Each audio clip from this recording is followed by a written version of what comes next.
Ninth standard fourth lesson of computer memory storage device and data representation. अब हम देखेंगे इसमें कि कंप्यूटर मेमोरी स्टोरेज कैसे करता है। हम कंप्यूटर को कोई भी चीज़ देते हैं तो वो स्टोरेज कैसे करता है, तो उसकी एक लैंग्वेज है, उसको कहते हैं बाइनरी। बाइनरी कंप्यूटर की एक स्टोरेज लैंग्वेज है जिसमें वो सारी चीज़ें सेव करता है, और बाइनरी का शॉर्ट फॉर्म है bit. A bit is a binary digit. तो हम देखेंगे कैसे स्टोरेज होता है। 1 bit is equal to a single digit होता है वो, पर वैसे ही 8 बिट्स अगर हम ऐड ऑन करते हैं तो 1 बाइट बनता है। 1024 बाइट ऐड ऑन करते हैं तो 1 KB किलो बाइट बनता है, और 1024 किलो बाइट्स होता है तब 1 MB mega bite. 1024 mega bytes होता है तो 1 GB जो हम यूज़ करते हैं डेली का हमारा इंटरनेट 1 GB। 1024 गीगाबाइट्स यूज़ करते हैं तो 1 TB टेराबाइट्स होता है। ये कंप्यूटर स्टोरेज पावर है। नेक्स्ट है प्राइमरी मेमोरी। प्राइमरी और सेकेंडरी मेमोरीज होते हैं। तो प्राइमरी मेमोरी मेन मेमोरी है। प्राइमरी मेमोरी कंप्यूटर की मेन मेमोरी है। It is important part of a computer जो क्विक एक्सेस करता है प्रोसेसर को, CPU को क्विक एक्सेस करने देता है। इसके लोकेशंस 2 पार्ट्स में होते हैं, एक रैम्प में है और एक रोम में है।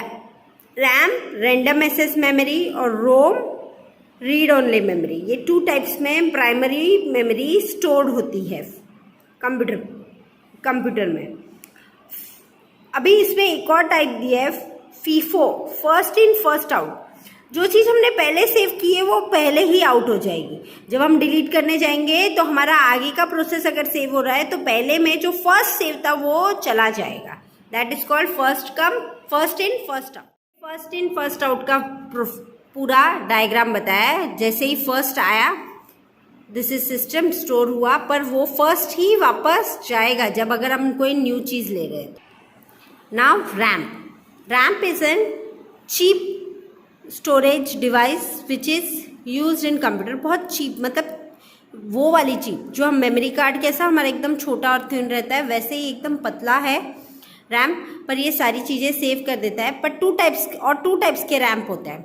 एक ड्रैम्प रैम है और एक static is first ramp and dynamic ramp is the second ramp. RAM मतलब डायनेमिक रैम्प को रिफ्रेश करना पड़ता है 1000 टाइम्स एवरी टाइम जो भी हम सेव कर रहे हैं, बट स्टैटिस में ऐसा नहीं है। जो भी हम सेव कर रहे हैं वो सेव रहेगा, हमको रिफ्रेश नहीं करना होगा।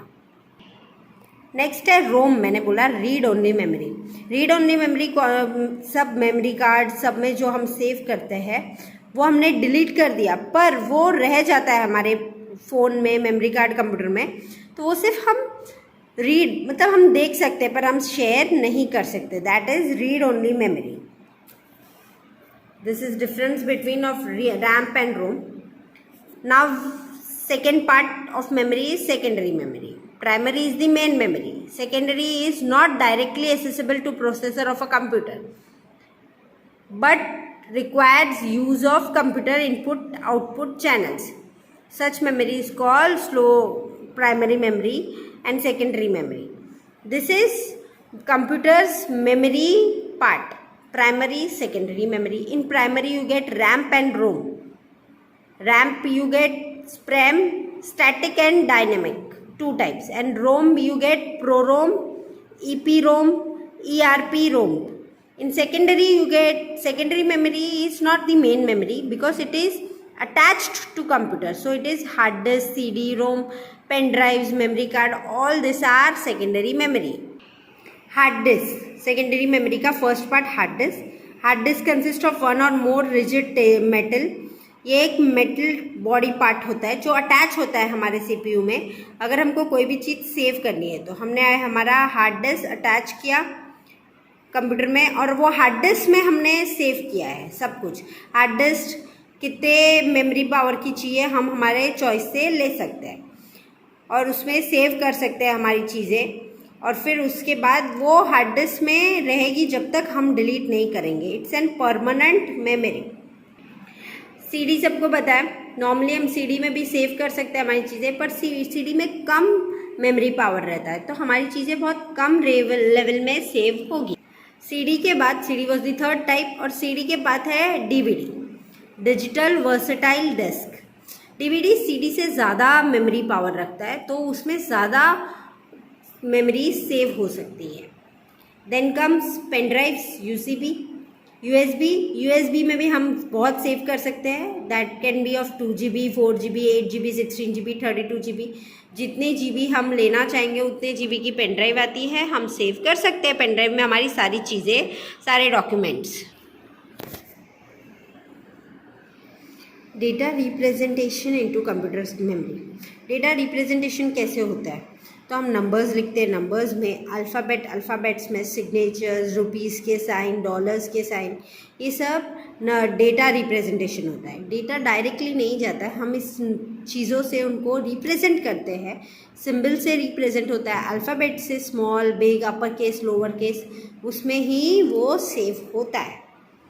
Binary number system, the binary number system has 2 symbols 0 and 1. Single binary digit is called bit, मैंने बताया short form, and valid binary number example is 101. Since the binary number system uses only 2 symbols, 102 is not a correct binary number. 101 उसका last number है, उसके बाद 102, 103 वो नहीं होता है। बाइनरी नंबर 101 तक होता है। हाँ, बाइनरी जो हम यूज़ करते हैं उतने बिट, अगर हमने 1024 बिट यूज़ कर लिए तो वो ऑटोमेटिकली किलोबाइट्स, मेगाबाइट्स ऐसे सब रिप्रेजेंट करता है। ये हमारा फॉर्मूला हमको जो रिप्रेजेंट करके बता रहा है, power of the base 2 raised to 5 equal to 32, ये हमको ऑटोमेटिक हमारे फॉर्मूला बेस पे बता रहा है। हमने 2 raised to 5 लिख दिया तो वो हमको 32 बताएगा, 2 raised to 4 लिखा हमको 16 बताएगा। ये ऑटोमेटिक रिप्रेजेंटेशन है। 2 raised to 3 8 बताएगा। ये फॉर्मूला रिप्रेजेंटेशन है जो कंप्यूटर में फीड होता है, जो हमको कंप्यूटर में ऑटोमेटिक आउटपुट देता है हमारे इनपुट के बिहाफ पे। This is conversion of decimal number two binary number. Binary number में डेसिमल नंबर कैसे ट्रांसलेट होता है? 125 का रेस टू 10 दिया है तो उसका आंसर क्या आएगा? तो बता रहे हैं हमको, जिसमें 2 रेस टू रहेगा, तो हमको ये बताया गया है, हमने फैक्टराइजेशन किया उसका 125 का रेस टू 10 पे। तो 10 में 62, 31 2 के टेबल में, देन इट गोज टू 15, 31 7, तो 1 0 1 1 1, this is the numbers factorization. Last when we divide we get 0 reminder, so this is the number represented by computer, that 2 raised to means into this same number will be into, then we will be getting 125 raised to 10. These all are calculation of calculation app. Calc app is used to do this calculation in computer. All this calculation are represented by computer in significant way of data representation. Children, this is the binary digit formula. This will be coming in your exams कि कौन सा symbol क्या represent करता है, कितने decimal.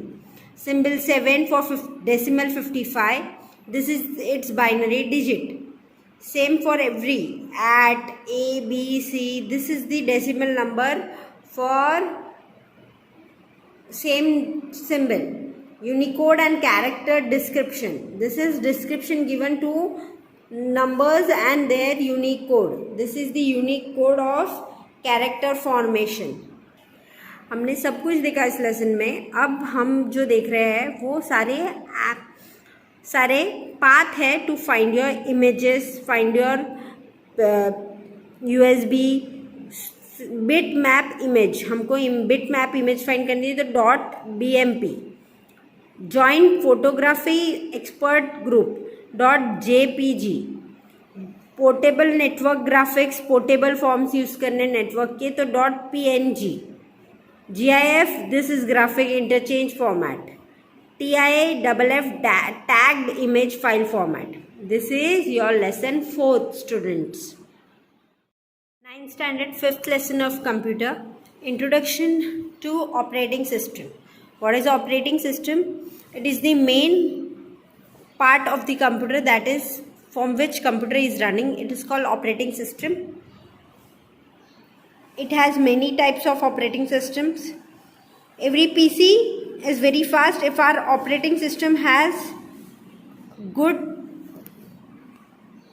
running power, like adding two more multiple, two numbers, etc., but not much more. Even simple operation like input of the number or output of the number, or converting a string of character to uppercase or display image, our operating system should be fast. A modern computer system has a variety of resources like that: CPU, memory, secondary storage, network devices.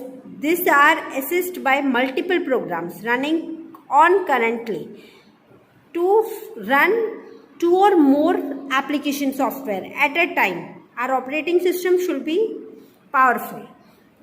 Now, what is an operating system? An operating system is the controller, resource allocator, and common service provider of a computer system. Like the government, it forms this function to ensure smooth and mostly trouble-free operation of a computer. The startup process of a computer: when the computer is published, power and turn on, the CPU takes control of the whole system. It analyzes itself by bringing all its subcomponents in a known and ready to use state. Now it is like a vehicle whose ignition has turned on and is ready to be driven. When we switch on our computer inbuilt have many intact to be done. That is done by our operating system. We learned in our last chapter two types of memory: primary, secondary. In primary, RAM, ROM. All this comes in our operating system only. If our operating system has powerful storage power, our RAM, ROM will be good working condition. Now, what is the functions of an operating system? An operating system performs different set of basic functions: providing hardware access as a common service, controlling, regulating, supervision, handling multi-purpose processor system, starting, stopping, I told you first only, controlling access of memory, serving multiple users at the same time, providing security, providing other common services. These are the functions our operating system should work. Providing hardware access as a common service. Our operating software should be so smooth that our hardware should not get hanged. Hardware comes in many parts: printers, projectors, USB, and all this comes in our hardware processing. So it should work smoothly if our operating system is powerful. Controlling, regulating, and supervising resources in a computer. Modern computers are far more powerful than their humble producers and have access to far greater amount of resources like processing power, main memory comes with primary memory. RAM and ROM is fast, and if our RAM and ROM is fast, our controlling resources of computer will be fast. Next is handling multi-processor system. If we are using one or two application software at a time, so it is multiprocessor. So our CPU should support, and if operating system is good, then only our CPU will support it. Starting and stopping, on end of computer को हम जब करते हैं तो हमारा operating system बहुत ज़्यादा hang on होता है. तो अगर हम प्रॉपरली यूज़ करेंगे उसको, properly off, properly switch on, तो हमारा कंप्यूटर हैंग नहीं होगा. Controlling access to the memory को एक्सेस करना. प्राइमरी सेकेंडरी मेमोरी एक्सेस होना ऑपरेटिंग सिस्टम्स के ही हाथ में है. तो अगर हम प्रॉपर यूजेज करेंगे और प्रॉपर ही मेमोरी स्टोरेज करेंगे इन रैम एंड रोम, मतलब प्राइमरी मेमोरी और सेकेंडरी मेमोरी, तो हमारा कंट्रोलिंग पावर अच्छा रहेगा ऑपरेटिंग सिस्टम के बिहाफ पे. सर्विंग मल्टीपल यूजर्स, एक बार में बहुत सारे यूजर्स को, बहुत सारी कंपनीज होती है MNC कंपनीज जहाँ एक ही ऑपरेटिंग सिस्टम सारे कंप्यूटर को एक्सेस करता है और सबको रैंडम यूज़ देता है. That is multiple use of users. Providing security, passwords generate करना, that is in hand of operating system. हर चीज़ के अलग अलग पासवर्ड रखना और वो सेव करके रखना, वो सब याद रख करके रखना, ये ऑपरेटिंग सिस्टम के हाथ में होता है। और providing other common services, other common services मतलब कौन से एप्लीकेशंस कब यूज़ करने हैं, किस चीज़ को कहाँ सेव करना है, वो सब ऑपरेटिंग सिस्टम ही यूज़ करके चलाता है। Typical component of an operating system का बेसिक कंपोनेंट, बेसिक यूज़ क्या है, तो वो बहुत ज़्यादा फास्ट करवाता है अगर हम उसको प्रॉपर यूज़ करते हैं। डिवाइस ड्राइवर्स, हाँ, यूएसबी, प्रोजेक्टर्स, प्रिंटर्स, जो भी हम कनेक्ट करते हैं कंप्यूटर के साथ, वो सारी डिवाइस को स्मूथली चलाना ऑपरेटिंग सिस्टम के हाथ में है। Kernel is the core component of the main program of the operating system. Main चीज़ है वो ऑपरेटिंग सिस्टम की। A traditional kernel performs all the key functions, सारे ऑपरेटिंग सिस्टम के फंक्शंस कर्नल से चलते हैं। New hardware attached and loading appropriate device drives, जो भी हमको लोड करना है, कोई वायरस ना आ जाए, ये सब कर्नल को देखना है। कर्नल एक मेन पार्ट हो गया ऑपरेटिंग सिस्टम का, जो ऑपरेटिंग सिस्टम को वर्कआउट कराता है स्मूथली। मैनेजिंग ऑल थिंग्स, हर चीज़ को मैनेज करना, सिक्योरिटी, पासवर्ड्स मैनेज करना, ये सब कर्नल को होता है। अभी यूज़र, ये देखो, शेल, प्रोग्राम, ये रनिंग प्रोग्राम्स है जो मेन फील्ड से लास्ट फील्ड तक चल रहे हैं। डिवाइसेस, ड्राइव्स, कौन से डिवाइस किससे किससे जॉइंट हुए हैं, that is been shown. Shell, ये ऑपरेटिंग सिस्टम का मेन विजिबल पार्ट है, जो हम कंपोनेंट जो देख सकते हैं। ये ऑपरेटिंग सिस्टम का कंपोनेंट बताता है कि हमको ऑपरेटिंग सिस्टम यूज़र इंटरफेरेंस है या ग्राफिकल, मतलब बहुत सारे यूज़र इंटरफेरेंस है, कौन सा है वो हमको स्पेसिफाई करता है। File manage system is system to generate your file, हमको हमारी फाइल कहाँ सेव करके रखनी है, किस फोल्डर में सेव करके रखनी है, ये हमको ऑपरेटिंग सिस्टम जनरेट करके बताता है। File system of Linux operating system, Linux में और विंडोज़ में क्या डिफरेंस होता है, वो लिनक्स एक ग्राफिकल यूज़र इंटरफेरेंस नहीं है और विंडोज़ ग्राफिकल यूज़र इंटरफेरेंस है। मतलब ग्राफिकल और नॉन ग्राफिकल में इतना डिफरेंस है, जो एक यूज़र ही सारी चीज़ को असिस्ट करता है, that is non graphical. And जब अलग अलग यूज़र्स अलग अलग चीज़ को स्पेसिफाई करते हैं, that is graphical user interference. This is the generation of computers. There are two forms of computers. Now one is supercomputers and second is mainframe computers. इसमें this is the types given operating system of supercomputers and mainframe computers. Supercomputers, the largest and the most powerful computer ever built are known as supercomputers. सबसे बड़ा, सबसे powerful computer जो बना था वो था super computer. These are computers that can perform millions and billions of floating point operating per second वो millions और billions formation of files and folders कर सकते हैं. that is super computer. और mainframe computer. The next class of computer is called mainframe computer. These are used in government and corporate environment, where apart from high performance, a very high level of reliability and compatibility is required. जहाँ बहुत सारे computers एक साथ में use होते हैं और सब में सेम मेमोरी होनी चाहिए, सेम सारा सब्सटेंस होना चाहिए, सेम सारा उनका मेमोरी पावर और फाइल्स, डॉक्यूमेंट्स होने चाहिए जो सब कंप्यूटर में दिख सकते हैं, उसको कहते हैं मेन फ्रेम कंप्यूटर. तो ये सारे MNC कंपनीज में यूज़ होते हैं. ऑपरेटिंग सिस्टम 2 टाइप्स के चलते हैं, जैसे iOS और एंड्रॉयड.